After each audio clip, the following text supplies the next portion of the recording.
ओम शांति। आज 17 मार्च 2025 के बाबा के अनमोल मधुर महावाक्य सुनेंगे। आज के बाबा की मुरली है पढ़ाई। बाबा कहे तुम बच्चों की पढ़ाई में ही सच्ची कमाई समाई हुई है। पढ़ाई ये सोर्स ऑफ इनकम है, इसलिए इस पढ़ाई से तुम्हें 21 जन्मों के लिए खजाना जमा करना है। साथ ही बाबा कहे तुम बच्चों के ऊपर इसी समय बृहस्पति की दशा बैठती है, और जिसके ऊपर बृहस्पति की दशा है वो श्रीमत पर पूरा पूरा ध्यान देगा, पढ़ाई अच्छी तरह से पढ़ेगा, वो कभी कोई बात में फेल नहीं होगा क्योंकि वो श्रीमत का उल्लंघन नहीं करेगा। तो इसीलिए बाबा कहे तुम बच्चे सेफ रहते हैं।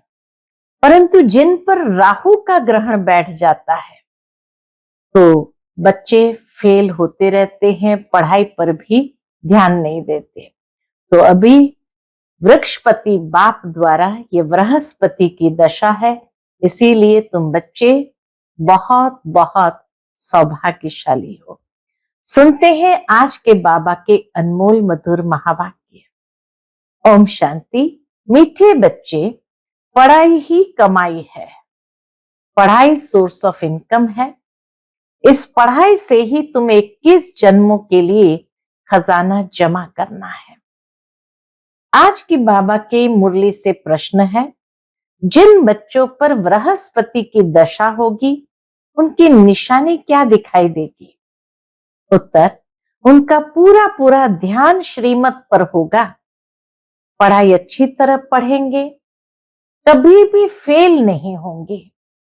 श्रीमत का उल्लंघन करने वाले ही पढ़ाई में फेल होते हैं। उन पर फिर राहु की दशा बैठ जाती है। अभी तुम बच्चों पर वृक्षपति बाप द्वारा बृहस्पति की दशा बैठी है। आज की मुरली से पहले गीत बजा है, इस पाप की दुनिया से दूर कहीं ले चल। ओम शांति। यह है पाप आत्माओं की पुकार। तुमको तो पुकारना नहीं है क्योंकि तुम पावन बन रहे हो। ये धारण करने की बात है। बड़ा भारी एक खजाना है। बाबा जो पढ़ाई पढ़ाते हैं ये बड़ा भारी खजाना है। जैसे स्कूल में पढ़ाई भी खजाना है ना। पढ़ाई से शरीर निर्वाह चलता है। बच्चे जानते हैं भगवान पढ़ाते हैं। ये बड़ी ऊंच कमाई है क्योंकि एम ऑब्जेक्ट सामने खड़ी है। सच्चा सच्चा यह सत्संग सारे कल्प में एक ही बार होता है, जबकि पुकारते हैं हे पतित पावन आओ। अब वो पुकारते रहते हैं, यहां तुम्हारे सामने बैठे हैं, पतित पावन बाप सन्मुख बैठे हैं। तुम बच्चे जानते हो हम पुरुषार्थ कर रहे हैं नई दुनिया के लिए, जहां दुख का नाम निशान नहीं होगा। तुमको चैन मिलता है कहां? स्वर्ग में। बाबा कहे गीत में है, जहां सुख चैन हो वहां ले चल। तो बाबा कहे तुम्हें चैन मिलता है स्वर्ग में, नरक में थोड़ी चैन है।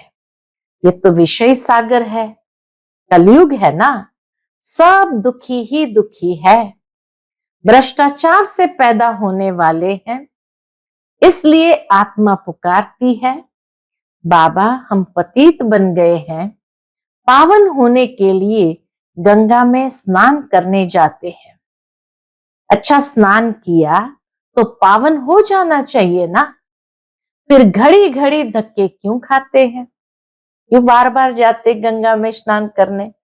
धक्के खाते सीढ़ी नीचे उतरते उतरते पाप आत्मा बन जाते हैं।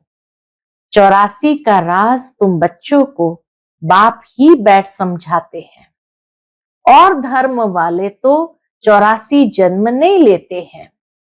तुम्हारे पास ये 84 जन्मों का चित्र सीढ़ी बड़ा अच्छा बना हुआ है। कल्प वृक्ष का भी चित्र है गीता में। गीता में कल्प वृक्ष का भी चित्र है, परंतु भगवान ने गीता कब सुनाई, क्या आकर किया, ये कुछ भी नहीं जानते। और धर्म वाले अपने अपने शास्त्रों को जानते हैं, भारतवासी बिल्कुल नहीं जानते। बाप कहते हैं मैं संगम युग पर ही स्वर्ग की स्थापना करने आता हूं। ड्रामा में चेंज हो नहीं सकती, ड्रामा में चेंज हो नहीं सकती। परमात्मा को जब आना है उसी समय वो आएंगे। जो कुछ ड्रामा में नूंद है वह हूबहू होना ही है, ऐसे नहीं होकर फिर बदल जाना है। तुम बच्चों की बुद्धि में ड्रामा का चक्र पूरा बैठा हुआ है। इस 84 के चक्र से तुम कभी छूट नहीं सकते हो, अर्थात ये दुनिया कभी खत्म नहीं हो सकती। वर्ल्ड की हिस्ट्री ज्योग्राफी रिपीट होती ही रहती है। ये 84 का चक्र सीढ़ी बहुत जरूरी है। त्रिमूर्ति और गोला तो मुख्य चित्र है। गोले में क्लियर दिखाया हुआ है हर एक युग 1250 वर्ष का है। यह है जैसे अंधों के आगे आईना, 84 जन्म पत्रिका आईना। बाप तुम बच्चों की दशा वर्णन करते हैं, बाप तुम्हें बेहद की दशा बतलाते हैं। अभी तुम बच्चों पर बृहस्पति की अविनाशी दशा बैठी है। फिर है पढ़ाई पर मदार, कोई पर बृहस्पति की, कोई पर शुक्र की, कोई पर राहु की दशा बैठी है। नापास हुआ तो राहु की दशा कहेंगे। बाबा कहे अगर फेल हुआ तो यही समझे कि राहु की दशा है। यहां भी ऐसे है, श्रीमत पर नहीं चलते हैं तो राहु की अविनाशी दशा बैठ जाती है। वह बृहस्पति की अविनाशी दशा और यह फिर राहु की दशा हो जाती है। जो श्रीमत पर पूरा चलते हैं उस पर बृहस्पति की अविनाशी दशा, और जो श्रीमत का उल्लंघन करते हैं तो बाबा कहे उन पर फिर राहु की दशा हो जाती है।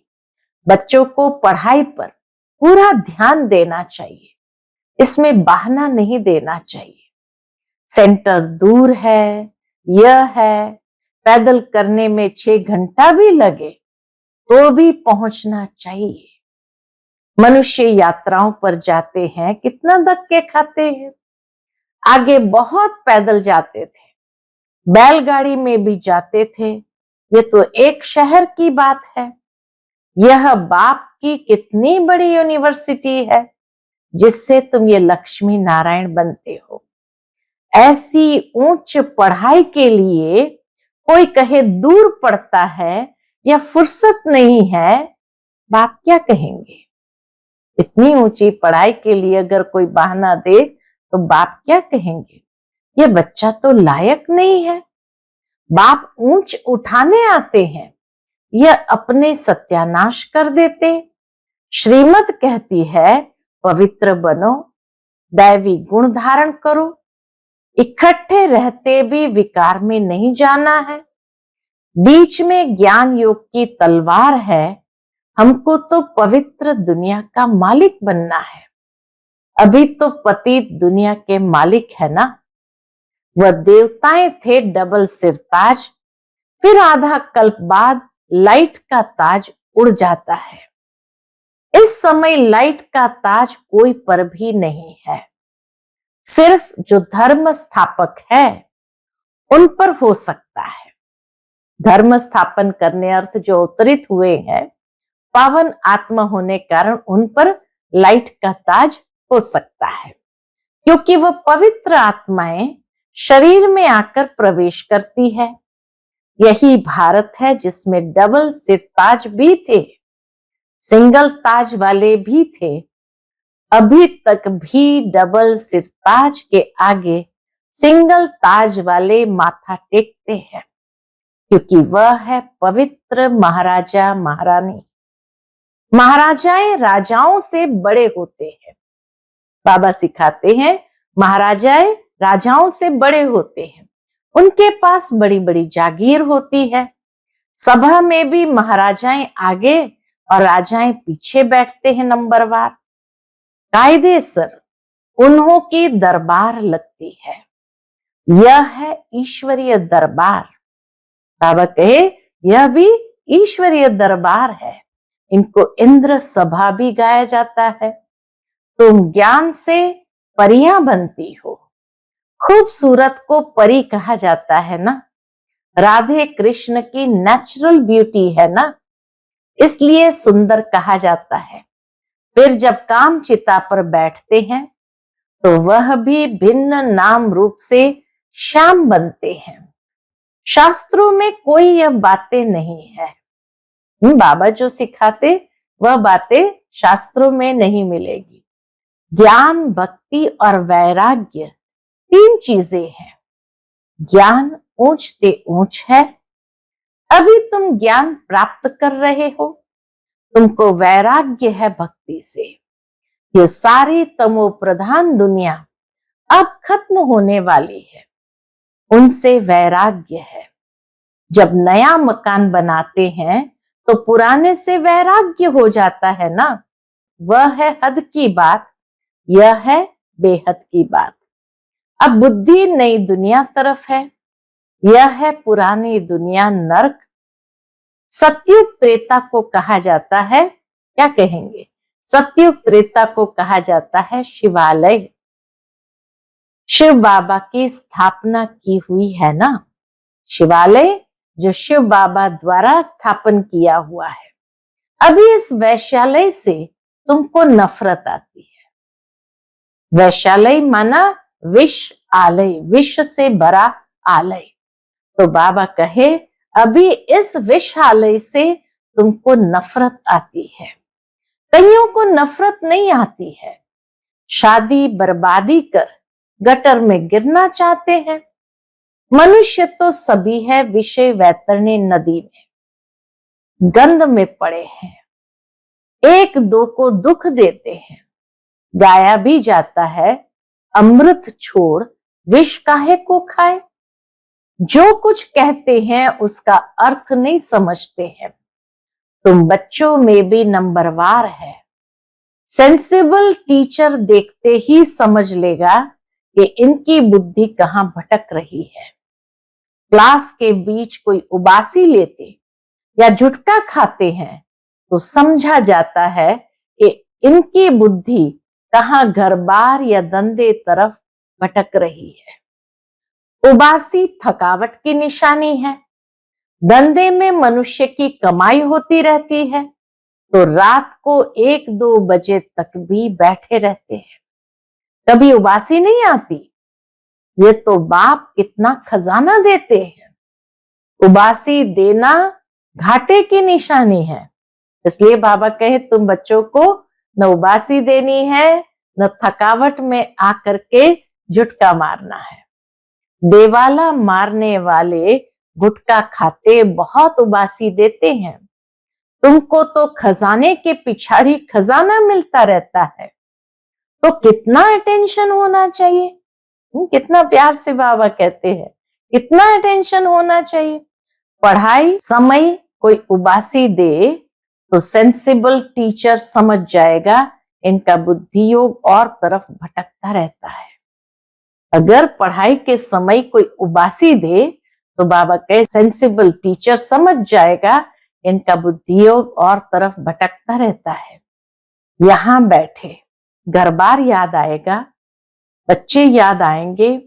यहां तो तुमको भट्ठी में रहना होता है, मधुबन में आते हैं तो भट्ठी में रहना होता है और कोई की याद न आए। समझो कोई 6 दिन भट्ठी में रहा, पिछाड़ी में किसकी याद आई, चिट्ठी लिखी तो फेल कहेंगे। फिर 7 रोज शुरू करो। इसलिए बाबा कहे जब बैठे हैं तो किसी की याद नहीं। समझो 6 दिन भट्ठी में रहा, लास्ट में याद आ गई तो चिट्ठी लिख दिया, तो बाबा कहे उसको फेल कहेंगे। फिर 7 रोज शुरू करो। 7 रोज भट्ठी में डालते हैं कि सब बीमारी निकल जाए। तुम आधा कल्प के महान रोगी हो। बाबा महसूस कराते हैं कि आधा कल्प के विकार भरे पड़े हैं, तो महान रोगी हो। बैठे बैठे अकाले मृत्यु हो जाती है। सतयुग में ऐसे कभी होता नहीं। यहाँ तो कोई न कोई बीमारी जरूर होती है। मरने के समय बीमारी में चिल्लाते रहते हैं। स्वर्ग में जरा भी दुख नहीं होता। वहां तो समय पर समझते हैं अभी टाइम पूरा हुआ है, हम ये शरीर छोड़ बच्चे बनते हैं। यहाँ भी तुमको साक्षात्कार होंगे कि यह बनते हैं। ऐसे बहुतों को साक्षात्कार होते हैं। ज्ञान से भी जानते हैं कि हम बेगर टू प्रिंस बन रहे हैं। हमारी एम ऑब्जेक्ट ही यह राधे कृष्ण बनने की है, लक्ष्मी नारायण नहीं। पहले तो हमें राधे कृष्ण बनना है। राधे कृष्ण, क्योंकि पूरे 5000 वर्ष तो इनके ही कहेंगे, राधे कृष्ण के ही संपूर्ण 5000 वर्ष कहेंगे। लक्ष्मी नारायण बन गए तो थोड़े साल कम हो गए। लक्ष्मी नारायण के तो फिर भी 20-25 वर्ष कम हो जाते हैं। इसलिए श्री कृष्ण की महिमा जास्ती है। यह भी किसको पता नहीं कि राधे कृष्ण ही फिर 100 लक्ष्मी नारायण बनते हैं। अभी तुम बच्चे समझते जाते हो, ये पढ़ाई है। हर एक गांव गांव में सेंटर खुलते जाते हैं। तुम्हारी यह है यूनिवर्सिटी कम हॉस्पिटल। इसमें सिर्फ 3 पैर पृथ्वी चाहिए। वंडर है ना, जिनकी तकदीर में है तो वे अपने कमरे में भी सत्संग खोल देते हैं। यहाँ तो बहुत पैसे वाले हैं, इन्हों के पैसे तो सब मिट्टी में मिल जाने हैं। तुम बाप से वर्षा ले रहे हो भविष्य 21 जन्मों के लिए। बाप खुद कहते हैं इस पुरानी दुनिया को देखते हुए बुद्धि का योग वहां लगाओ, नई दुनिया के साथ लगाओ। कर्म करते हुए ये प्रैक्टिस करो। क्या प्रैक्टिस करनी है कि देखते हुए भी बुद्धि का योग वहां लगाए। हर बात देखनी होती है ना। तुम्हारी अब प्रैक्टिस हो रही है। बाप समझाते हैं हमेशा शुद्ध कर्म करो, अशुद्ध कोई काम न करो। कोई भी बीमारी है तो सर्जन बैठा है, बाबा से राय सलाह कर सकते हैं, उससे राय करो। हर एक की बीमारी अपनी है। सर्जन से तो अच्छी राय मिलेगी। पूछ सकते हो इस हालत में क्या करें। अटेंशन रखना है कि कोई विकर्म न हो जाए। यह भी गायन है, जैसा अन्न वैसा मन।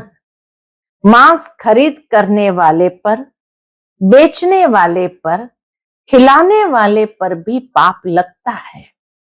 बाबा कर्म की गुह्य गति भी समझाते हैं कि यह नहीं कि कोई खाली बनाने वाले पर लगता है, लेकिन मांस खरीद करने वाले पर, बेचने वाले पर, खिलाने वाले पर भी पाप लगता है। पतित पावन बाप से कोई बात छिपानी नहीं चाहिए। सर्जन से छिपाया तो बीमारी छूटेगी नहीं। यह है बेहद का अविनाशी सर्जन। इन बातों को दुनिया नहीं जानती है। तुमको भी अभी नॉलेज मिल रही है, फिर भी योग में बहुत कमी है। बाबा सर्टिफिकेट दे रहे हैं, योग में बहुत कमी है। याद बिल्कुल करते नहीं है। यह तो बाबा जानते हैं, फट से कोई याद ठहर नहीं जाएगी। नंबरवार तो है ना। जब याद की यात्रा पूरी होगी तब कहेंगे कर्मातीत अवस्था पूरी हुई। फिर लड़ाई भी पूरी लगेगी। तब तक कुछ न कुछ होता, फिर बंद होता रहेगा। तब तक कुछ न कुछ होता रहेगा, फिर बंद होता भी रहेगा। लड़ाई तो कभी भी छिड़ सकती है, परंतु विवेक कहता है जब तक राजा स्थापन नहीं हुई है तब तक बड़ी लड़ाई नहीं लगेगी। थोड़ी थोड़ी लगकर बंद हो जाएगी। यह तो कोई नहीं जानते कि राजाई स्थापन हो रही है। सतो प्रधान सतो रजो तमो बुद्धि तो है ना, तुम्हारे में भी सतो प्रधान बुद्धि वाले अच्छी रीति याद करते रहेंगे। ब्राह्मण तो अभी लाखों की अंदाज में होंगे, परंतु उसमें भी सगे और लगे तो है ना। सगे अच्छी सर्विस करेंगे, माँ बाप की मत पर चलेंगे, और लगे क्या करेंगे, रावण की मत पर चलेंगे। कुछ रावण की मत पर, कुछ राम की मत पर लंगड़ाते चलेंगे। बच्चों ने गीत सुना, कहते बाबा ऐसी जगह ले चलो जहां चैन हो। स्वर्ग में चैन ही चैन है, दुख का नाम नहीं। स्वर्ग कहा जाता है सतयुग को, अभी तो है कलयुग, यहां फिर स्वर्ग कहां से आया। तुम्हारी बुद्धि अब स्वच्छ बनती जाती है। स्वच्छ बुद्धि वालों को म्लेच्छ बुद्धि नमन करते हैं। स्वच्छ बुद्धि वाले को म्लेच्छ बुद्धि वाले नमन करते हैं। पवित्र रहने वालों का मान है। सन्यासी पवित्र है तो गृहस्थी उन्हों को माथा टेकते हैं। सन्यासी तो विकार से जन्म ले फिर सन्यासी बनते हैं। देवताओं को तो कहा ही जाता है संपूर्ण निर्विकारी। सन्यासियों को कभी संपूर्ण निर्विकारी नहीं कहेंगे। तो तुम बच्चों को अंदर बहुत खुशी का पारा चढ़ना चाहिए। इसलिए कहा जाता है अतीन्द्रिय सुख पूछना हो तो गोप गोपियों से पूछो, जो बाप से वर्षा ले रहे हैं, पढ़ रहे हैं। यहां सन्मुख सुनने से नशा चढ़ता है, फिर कोई का कायम रहता है और कोई का तो नशा क्या होता है, झट उड़ जाता है। संग दोष के कारण नशा स्थायी नहीं रहता। तुम्हारे सेंटर्स पर ऐसे बहुत आते हैं। थोड़ा नशा चढ़ा, फिर पार्टी आदि में कहां गए, शराब बीड़ी पिया, खलास। संग दोष बहुत खराब है। अब सावधान करते हैं, बच्चे अपने संग की बहुत संभाल करो। हंस और बगुले इकट्ठे रह न सके। पति हंस बनता तो पत्नी बगुला बन जाती। कहां फिर स्त्री हंसनी बन जाती, पति बगुला हो जाता है। कहे पवित्र बनो तो मार खाए। हाँ, बाबा कहे इसीलिए कहां देखो तो पति हंस बनता, पत्नी बगुला बन जाती। कहां फिर स्त्री हंसनी बन जाती तो पति बगुला हो पड़ता। कहे पवित्र बनो तो मार खाए। कोई कोई घर में भी सब हंस होते हैं, कोई कोई घर में सब हंस होते हैं, फिर चलते चलते हंस से बदल बगुला बन पड़ते हैं। बाप तो कहते हैं अपने को सब सुखदाई बनाओ, बच्चों को भी सुखदाई बनाओ, खुद भी सुखदाई बनो, बच्चों को भी सुखदाई बनाओ। यह तो दुखधाम है ना, अभी तो बहुत आफतें आनी है, फिर देखना कैसे त्राही त्राही करते हैं। अरे बाप आया, हमने बाप से वर्षा नहीं पाया, फिर तो टू लेट हो जाएंगी। बाप स्वर्ग की बादशाही देने आते हैं, वह गंवा बैठते हैं। इसलिए बाबा समझाते हैं कि बाबा के पास हमेशा मजबूत को ले आओ, जो खुद समझकर दूसरों को भी समझा सके। बाकी बाबा कोई सिर्फ देखने की चीज तो है नहीं। यही होते ना, बाबा का दर्शन करके आए तो बाबा कहे बाबा कोई सिर्फ देखने की चीज तो है नहीं। शिव बाबा कहाँ दिखाई पड़ता है, अपनी आत्मा को देखा है क्या? पूछते बाबा, अपनी आत्मा को देखा है क्या? सिर्फ जानते हो, वैसे परमात्मा को भी जानना है। दिव्य दृष्टि बिगर उनको कोई देखा नहीं जा सकता। दिव्य दृष्टि में अब तुम सतयुग देखते हो, फिर वहां प्रैक्टिकल में चलना है। कलयुग विनाश तब होगा जब आप बच्चे कर्मातीत अवस्था को पहुंचेंगे। अच्छा, मीठे मीठे सिकिलते बच्चों प्रति माता पिता बाप दादा का याद प्यार और गुड मॉर्निंग। रूहानी बाप की रूहानी बच्चों को नमस्ते। हम सब रूहानी बच्चों की रूहानी माता पिता बाप दादा को याद प्यार, गुड मॉर्निंग और नमस्ते। नमस्ते। शुक्रिया बाबा, शुक्रिया। आज की मुरली से धारणा के लिए मुख्य सार है। पहली पॉइंट, इस पुरानी दुनिया को देखते हुए बुद्धि का योग बाप व नई दुनिया तरफ लगा रहे। ध्यान रहे कर्मेंद्रिय से कोई विकर्म न हो जाए। हमेशा शुद्ध कर्म करने हैं। अंदर कोई बीमारी है तो सर्जन से राय लेनी है। दूसरी पॉइंट, संग दोष बहुत खराब है।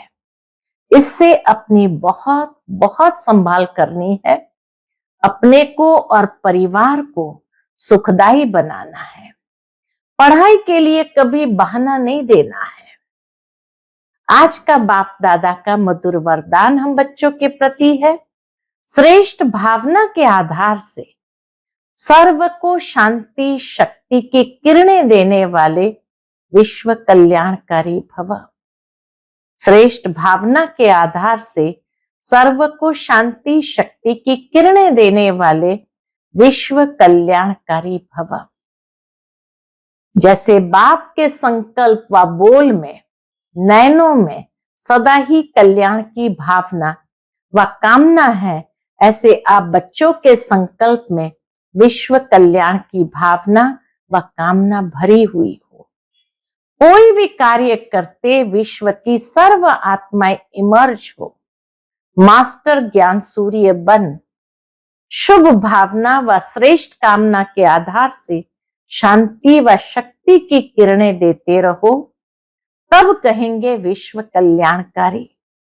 लेकिन इसके लिए सर्व बंधनों से मुक्त स्वतंत्र बनो। आज का स्लोगन है, मैंपन और मेरापन यही देह अभिमान का दरवाजा है। अब इस दरवाजे को बंद करो।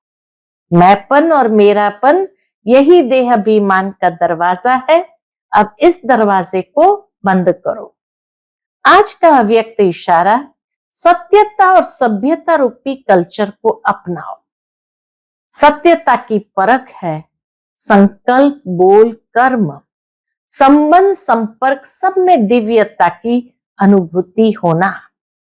कोई कहते हैं मैं तो सदा सच बोलता हूं, लेकिन बोल व कर्म में अगर दिव्यता नहीं है तो दूसरे को आपका सच सच नहीं लगेगा।